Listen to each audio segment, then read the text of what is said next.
Hello students, welcome to Scordemy, and today we are going to learn a very important chapter from Vistas, that is the Tiger King. Aji tumaloke eta ottanta guruttopurno lesson tumalokor syllabus ot thoka Vistas kitab khonor pora loa Tiger King ami porhibole loisu. A Tiger King jetia ami porhim lesson to jothesto গুৰুত্বপূৰ্ণ lesson এই কাৰণে আজিৰ দিনত আমি লেসনটোৰ প্ৰাসংগিকতাখিনি আমি আলোচনা কৰিম প্ৰাসংগিকতা বুলি কোৱাৰ ললে তোমালোকে কি বুজি পাইছা যে আজিৰ দিনত এই লেসনটোৰ এই পাঠটোৰ গুৰুত্ব কি what is the importance of this particular significance of this lesson if you have to know about the significance that what we have to specifically try to bring out from this lesson. প্ৰথম কথা দ্বিতীয় কথাটো আহিল কি আমি যেতিয়া এই লেসনটো পঢ়িম এই লেসনটোৰ কেইটামান কথা আমি চাব লাগিব লেসনটোৰ পটভূমি হৈছে ব্ৰিটিছ সাম্ৰাজ্য ভাৰতবৰ্ষত যেতিয়া ব্ৰিটিছ শাসন চলি আছিল সেই সময়ৰ কিছুমান কথা ব্যংগাত্মকভাৱে লিখকে উলিয়াই আনিছে means in a very satirical way and it's a kind of satire social satire jot manuhor kisuman ta mane ki nesto jibilak swartho thake he swartho por kisuman manuhor sintat jetia joti pore je ketia ba he amot roja maharaja hokole britishor amolot thakote teolokor mane ki teolokok সম্পূৰ্ণৰূপে তোখামত কৰাৰ কাৰণে জিবিলাক কাম কৰিছিল তোখামত মানে তোমালোকে ইংৰাজীত আমি যা কওঁ flattery so they tried to flatter the British officials in order to get their vested interest fulfilled নিজৰ হেই যিখিনি স্বাৰ্থ এই স্বাৰ্থ পূৰণৰ কাৰণে ইভিন হেই ব্ৰিটিছ আমলত থকা অফিচাৰ বিলাকক তেওঁলোকে তোখামত কৰিছিল কিন্তু তেওঁ নিজৰ ব্যক্তিগত স্বাৰ্থ পূৰণৰ কাৰণে যেতিয়া এজন ব্যক্তিৰ স্বাৰ্থ পূৰণৰ কাৰণে যেতিয়া সমগ্ৰ ৰাইজখনৰ সমগ্ৰ জনসাধাৰণৰ যেতিয়া ক্ষতি হয় এজনৰ স্বাৰ্থৰ কাৰণে দহৰ যেতিয়া ক্ষতি হয় তেতিয়া সেই কথাখিনি কিন্তু কিমান দূৰ তেওঁলোকে বিবেচনা কৰিব পাৰিছিল হেতু এটা বৰ ডাঙৰ কথা এটো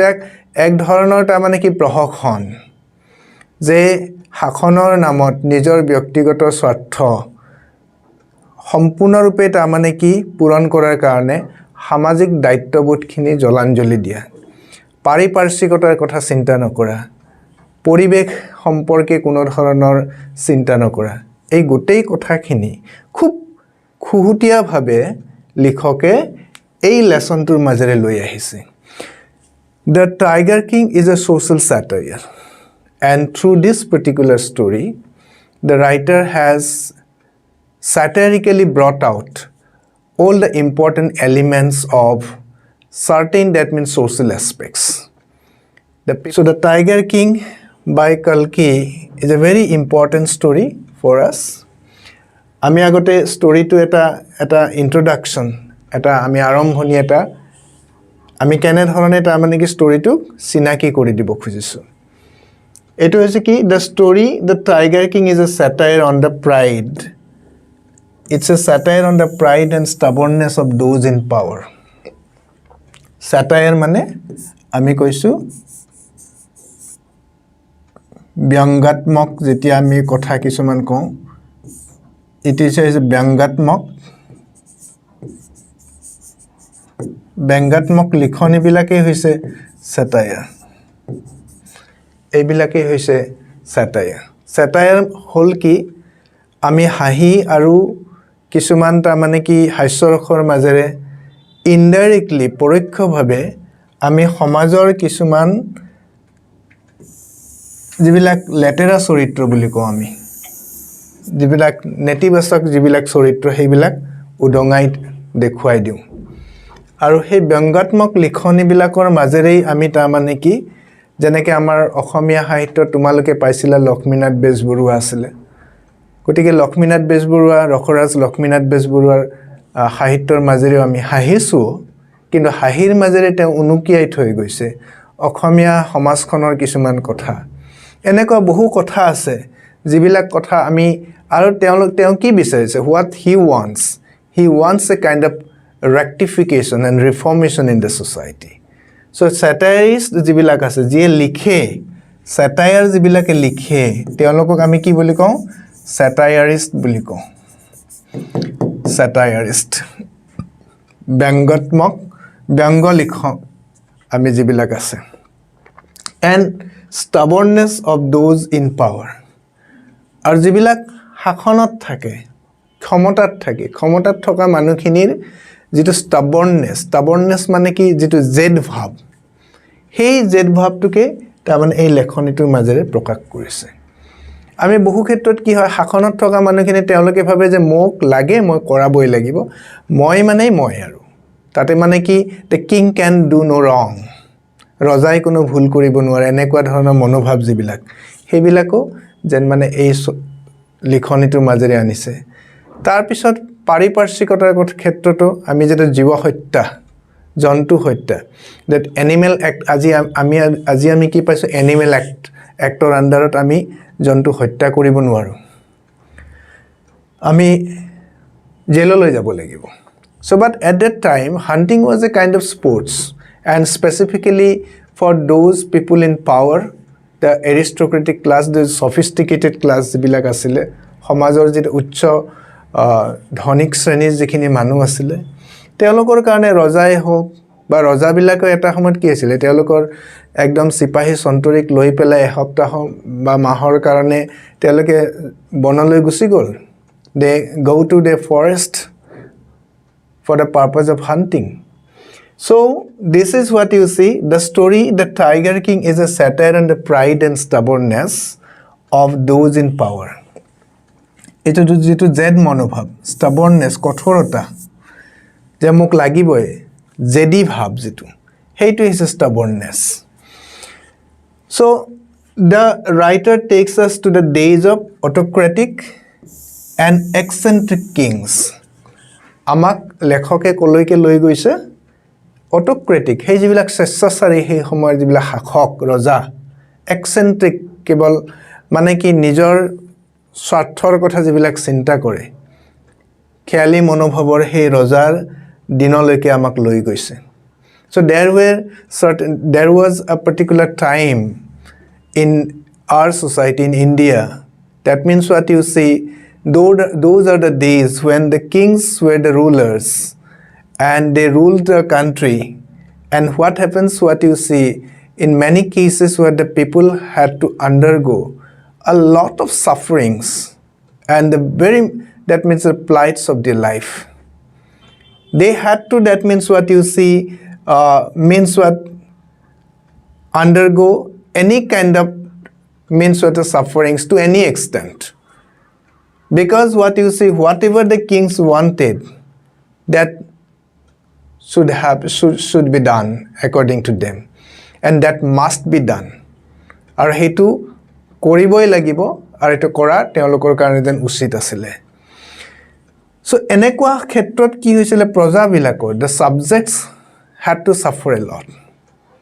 তোমালোকে পঢ়িছা ইতিমধ্যে হিষ্ট্ৰীত পঢ়িছা সোশ্যাল সায়েন্সত পঢ়িছা হেই সময়ৰ যিবিলাক মানে কি ফিউডাল যিবিলাক লৰ্ড আছিল যিবিলাক জমিনদাৰ্স আছিল সামন্ত যুগীয় কথাবিলাক সামন্ত প্ৰথাৰ সময়ৰ কথাখিনি তোমালোকে নিশ্চয় পঢ়িছা the feudal systemৰ কথা হেতু সময়টো কি আছিল যে মাটিৰ যিবিলাক জমিনদাৰ আছিল জমিদাৰ বিলাকৰ যিবিলাক তা মানে মনোভাৱ এই মনোভাৱ বিলাক আমি পঢ়িব পাইছিল so in the same way that the writer has taken us to the days of autocratic and eccentric kings these kings lived under the thumb rule of the British and it was a time of the British rule in India what happens there were certain kingdoms in India they are just for the namesake the nominal head of that particular kingdom was the king but the real power rested in the hand of the British এনেকুৱা হৈছিল নহয় যে ৰজা নামত ৰজা কিন্তু কাম গুটেখিনি ক্ষমতাৰ বাগজৰি ডাল ধৰিছিলে British অফিচাৰ্ছবিলাকে so these kings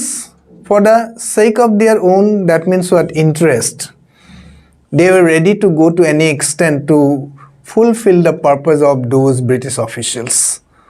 so this was a time at that time what happens so they lived under the thumb rule তেওঁলোকৰ যেন বুঢ়া আঙুলিৰ মানে কি নিৰ্দেশত যেন মানে কি চলিছিলে গোটেইখিনি কথা and hence they feared them আৰু এই ৰজাবিলাকে সেই ব্ৰিটিছ অফিচাৰ্ছবিলাকক আমোলা বিষয়বিলাকক ভয় কৰিছিলে ভয় কৰাৰ মূল কাৰণ হৈছে কি যে যদি নকৰে তেওঁলোকৰ ৰাজশাসন লৈ ল'ব আৰু তেওঁলোকক ডিথ্ৰন কৰিব ক্ষমতাৰ পৰা অপসাৰণ কৰিব তাৰ পিছত তেওঁলোকৰ ৰাজসিংহাসন কাঢ়ি ল'ব so that the people want power that is a very natural thing মানুহৰ এটো এটা এক ধৰণৰ তা মানে কি সহজাত প্ৰবৃত্তি বুলি ক'ব লাগিব মানুহক কি শাসন লাগে মানুহক ক্ষমতা লাগে মানুহক উচ্চ আসন লাগে বহু ক্ষেত্ৰত বেছিভাগ আমি সকলোৰ ক্ষেত্ৰত নকওঁ এই কথাটো so most of the time the rulers were not interested in serving the people এইটো এটা খুব ইম্পৰ্টেন্ট কথা বেছিভাগ সময় কি আছিল এই শাসকবিলাক they were not interested in serving the people মানুহক শাসন কৰা বা সেৱা কৰাৰ ক্ষেত্ৰত তেওঁলোকৰ ইন্টাৰেষ্ট কম আছিল নামত ৰজা বাট কামত কিন্তু হিহঁতৰ কি হৈছিল যে ৰাইজৰ যে সেৱা কৰিব লাগে হেইটোৰ ক্ষেত্ৰত তেওঁলোকৰ কোনো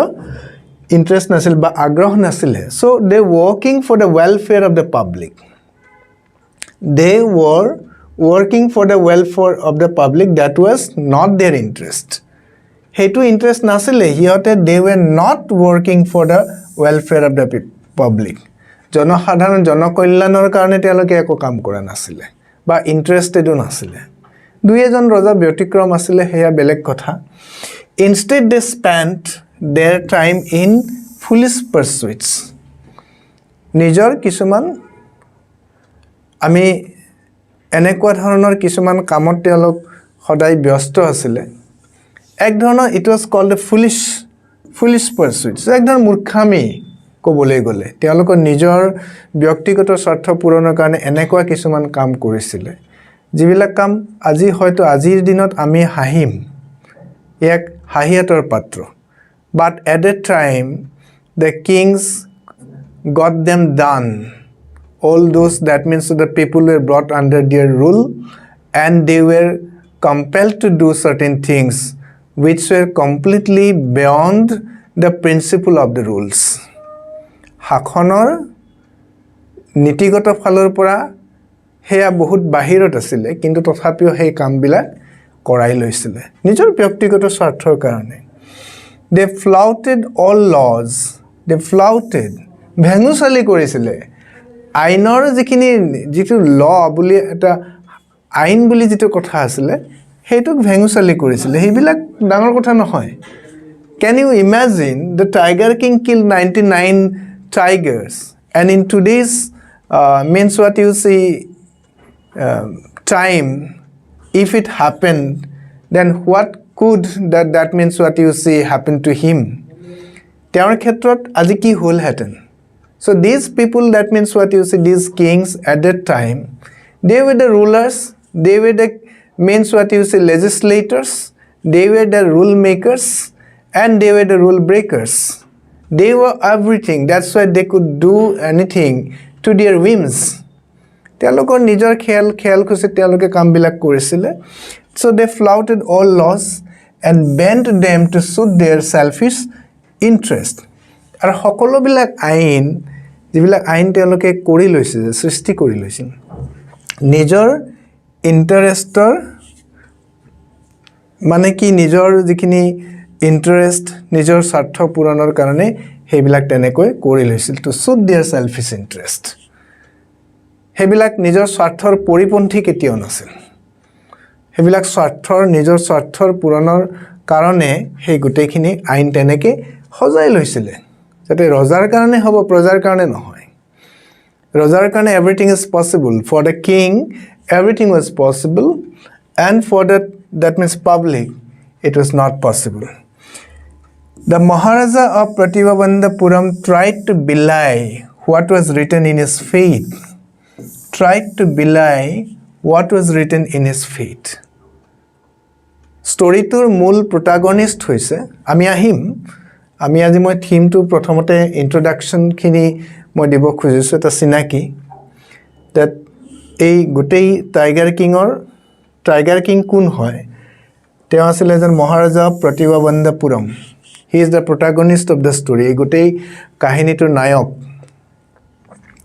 তেখেত কি আছিল তেখেতৰ অদৃষ্টত কিবা এটা লিখা আছিল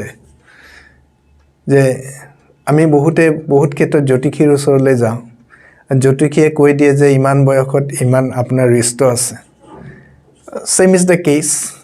and he also went to the astrologers maybe and then the astrologers predicted about his death আৰু তেতিয়াই আচৰিত কথাটো হৈছিল কি নিজৰ হে অদৃষ্টত যিখিনি কথা লিখা আছে ভাগ্যত যি কথা লিখা আছে সেইখিনি তেওঁ উলাই কৰাৰ কাৰণে চেষ্টা কৰিছিল তেওঁ ভাবিছিল যে মই means I can conquer my death মই মোৰ মৃত্যুক জিনি যাম হয়তো তেনেকৈ এটা মানে ৰজাৰ তা মানে কি মানুহ যদি ক্ষমতাত থাকে ক্ষমতাৰ বলিয়ান হৈ মানুহে পাহৰি যায় যে তেওঁ এজন সাধাৰণ মানুহ that is very much important that to understand that I'm a human being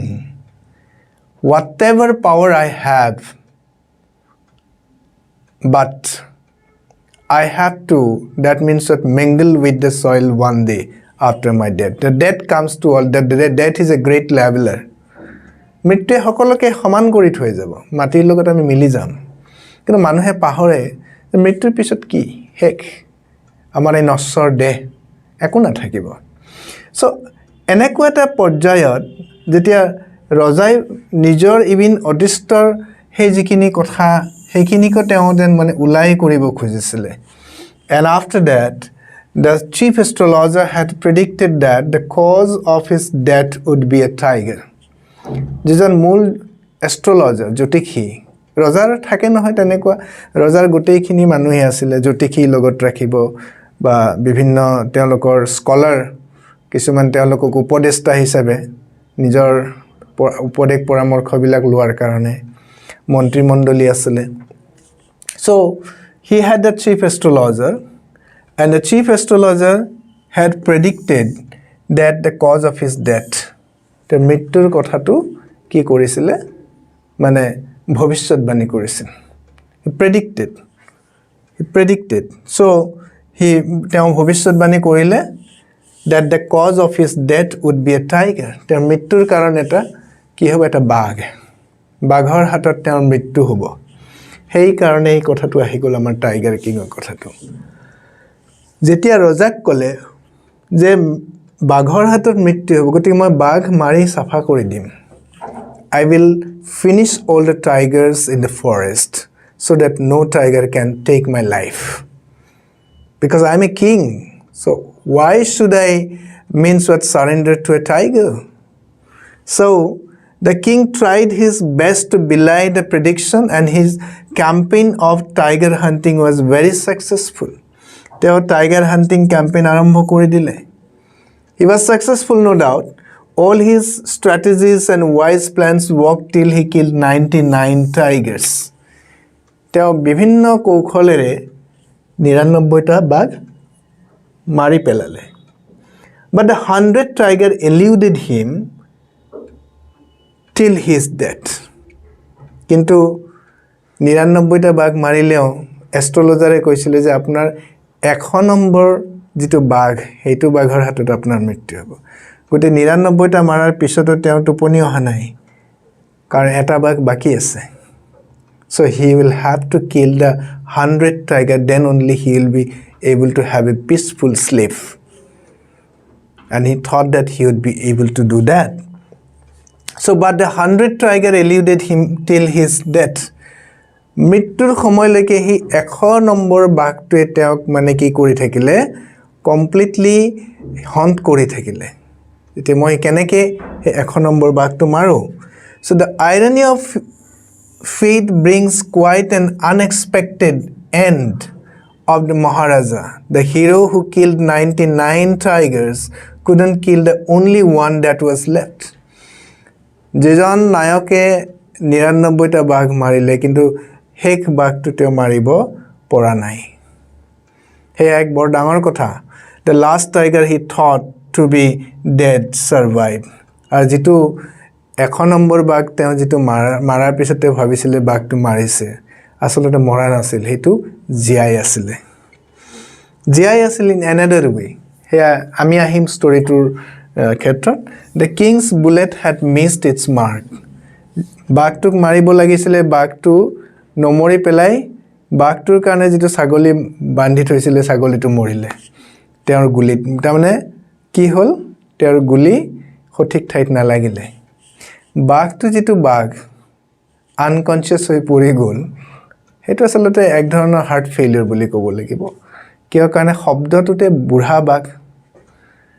শব্দটোতে বাঘটোৱে মৰি থকাৰ দৰে হল প্ৰথম অৱস্থাত তেওঁৰ গুলিতটো বাঘটো মৰা নাই মৰিলে ছাগলীটোহে কথাটো so the last tiger he thought to be dead survived the king's bullet had missed its mark ironically the 100th tiger which caused his death was not a ferocious beast of flesh and blood it was a wooden tiger কিন্তু ironically বুলি কিয় কোৱা হল মানে তুমি যদি এই কথাটো ভাবিবলৈ যোৱা যে it's an irony যেটো হৈছে তাৰ অপোজিটটো হল কেনেকুৱা ধৰণে যে তেওঁৰ মৃত্যু কিহৰ কাৰ হাতত হল এটা কাঠৰ বাঘৰ হাতত মৃত্যু হল কাঠৰ বাঘ এটা পুতলা বাঘ নিজৰ লৰাৰ জন্মদিনৰ কাৰণে কিনি আনিছিলে আৰু সেই বাঘটো যেটো কাঠেৰে বনাইছিলে বাহ কাঠেৰে তাতে স্লিংস কিছুমান আছিল ভালকৈ স্মুথ কৰি তাক নিমসকে সজা হোৱা নাছিল এতে সেই স্লিং এটা হাতত বিন্ধি হুমাই গল হেতুৰ পৰাই তেওঁৰ তাৰ ইনফেকশন হল এন্ড ইনফেকশনটো এনেকৈ লাহে লাহে বিয়পি পৰিলে বিষ আৰু তেনেকৈ তেওঁৰ মৃত্যু হল তেওঁৰ 100 টাইগাৰ হাতত মৃত্যু হল do not a real tiger but it was a wooden tiger after all a tiger হেতু কৈছে অদৃষ্টৰ যেটো লিখন হেতু কোনোবাই মচিব পাৰিব নেকি কিন্তু মানুহে ক্ষমতাৰ বলিয়ান হৈ যিবিলাক কাম কৰে এই 99টা বাঘ তেওঁৰ জীৱন ললে পাৰিপাৰ্শ্বিক দিশত যদি আমি চাওঁ that কিমান এটা সাংঘাতিক নেতিবাচক প্ৰভাৱ so it would be a great negative impact on that means of the environment so the people did not mind about that but the thing is the king did not mind about that but he had never that means paid attention to what would be the sufferings of the people so the last tiger he thought to be dead survived so what happens it was a wooden tiger one of the slivers of wood pierced his right hand slivers means a hung বুলি যে কওঁ কাঠ বা বাহৰ হুং থকা মানে হেতুৱে একদম বিন্ধি হুমাই গল and caused infection and separating sore lahe lahe to pus jama hol separated and then after separation what happens it ultimately led to his death this is the synopsis of the story ami jodi sabole jao story tur kahini tu খুব interesting Kalki has brought out that satirical elements of the story in a very beautiful way and he has really that means what criticized this mentality of the people in power at that time